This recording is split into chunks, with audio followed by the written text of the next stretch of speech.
मन क्या है? इसे कैसे कंट्रोल किया जा सकता है? जानिए गौतम बुद्ध के जीवन की कहानी से। वीडियो को अंत तक देखना। भगवान बुद्धा आपको जरूर सफल बनाएंगे और अपने जीवन को सफल बनाएंगे। दोस्तों, मनुष्य का मन भी ना बड़ा चालाक होता है, वह उसे उसके ही जाल में फंसा देता है। हर व्यक्ति के अंदर बहुत सारे अंधविश्वास होते हैं और ऐसा नहीं है कि हर अंधविश्वास गलत होता है। जैसे कि मान ले कि आप नशा करते हैं और नशा करके अपने आसपास गंदगी का माहौल बनाए रखते हैं, तो इसका असर आपके जीवन पर भी जरूर पड़ता है, चाहे आप माने या ना माने। एक छोटी सी कहानी से मैं आपको यह समझाने का प्रयास करूंगा कि हमारा मन हमें कैसे हमारे ही अंधविश्वासों में बांध कर रख देता है। तो चलिए कहानी की शुरुआत करते हैं। एक बार बुद्ध एक नदी के किनारे से गुजर रहे थे और सर्दियों का समय था। सभी लोग मार्ग पर मोटे मोटे वस्त्र ओढ़कर चल रहे थे। तभी बुद्ध की नजर एक व्यक्ति पर पड़ती है जो नदी के ठंडे पानी में डुबकी लगा रहा होता है। बुद्ध उस व्यक्ति को देखकर थोड़ा आश्चर्यचकित होते हैं, क्योंकि वो व्यक्ति कांप भी रहा था और नहा भी रहा था।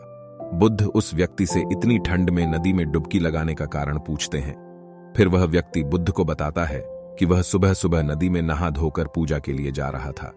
तभी उसका पैर एक मेंढक पर पड़ गया और उसके कारण मैं अपवित्र हो गया हूं और इसलिए मैं फिर से पवित्र होने के लिए नदी में डुबकी लगा रहा हूं। बुद्ध उस व्यक्ति की बात सुनकर मुस्कुराते हैं और उससे पूछते हैं, क्या तुम मुझे बता सकते हो कि वो मेंढक कहां रहता है? वह व्यक्ति कहता है, पानी में। फिर बुद्ध कहते हैं, जब तुम इस पानी में डुबकी लगाने से पवित्र हो सकते हो, तो वह मेंढक तो हमेशा से ही इस पानी में ही रहता है, तो वह मेंढक तो पहले से ही पवित्र होगा, उसके छूने से तुम अपवित्र कैसे हो सकते हैं? उस व्यक्ति को बुद्ध की बात जचती है और वह पानी के बाहर आ जाता है। बुद्ध उस कांपते हुए व्यक्ति को एक वस्त्र उठाते हैं और कहते हैं कि अंधविश्वास किसी बात का मत करो जब तक कि वह तुम्हारे खुद का अनुभव ना बन जाए। फिर बुद्ध कहते हैं कि मनुष्य अपने मन के कारण ही दुख पाता है और जो चीजें अपवित्र है उन्हें तो वह अपवित्र नहीं मानता, लेकिन जो चीजें पवित्र है उन्हें वो अपवित्र मानता है।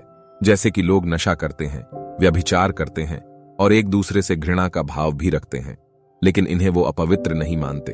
वे मानते हैं कि कोई जीव जो उनके जीवन में कोई भी प्रभाव नहीं डालता है वह अपवित्र है। मनुष्य हमेशा अंधविश्वासों में जीता है, जिसके कारण वो पूरे जीवन अच्छे से जीवन जी ही नहीं पाता।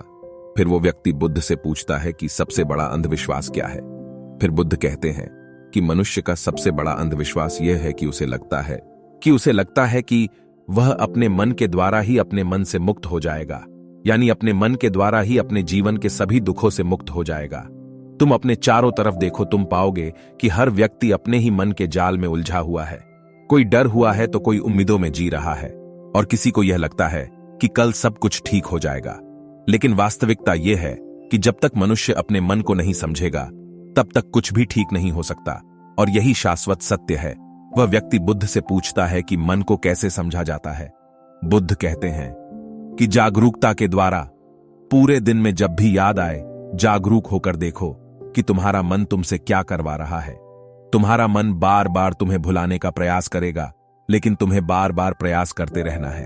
तुम्हें दिन में ये बार बार देखना है कि क्या तुम उसी रास्ते पर जा रहे हो जो तुम्हें वहां तक पहुंचाएगा जहां तुम जाना चाहते हो, क्योंकि यही सूत्र है अपने मन को समझकर मन से मुक्त होने का। दोस्तों, आज की यह कहानी आपको कैसी लगी और आपको इस कहानी से और क्या क्या सीखने को मिला, ये नीचे कमेंट बॉक्स में कमेंट करके जरूर बताएं।